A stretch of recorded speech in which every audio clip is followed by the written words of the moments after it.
وقت الزعل احنا لا بنحتاج عتاب ولا بنحتاج نصيحة ولا بنحتاج تأنيب ولا حتى إجابات منطقية.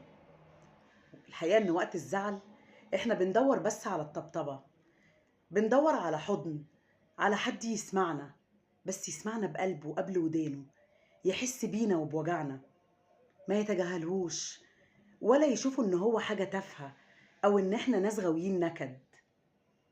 كفاية بس وجوده حوالينا، كفاية إحساسه بينا وشعوره، حتى لو بنظرة حنينة، لو بطبطبة علينا يحسسنا فيها إن هو فاهمنا ويقول إن أنا جنبك. مش عايزين حد يضغطنا بزيادة، إحنا زعلنا أكبر بكتير مما تتخيلوا.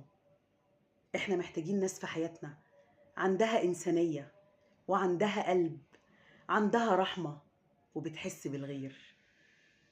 كل كل مشكلتنا إن إحنا عايزين حد يحس بينا بس، يفهم كم المعاناة اللي إحنا بنحسها. وللأسف الدنيا ما وقعتنيش في الناس دي.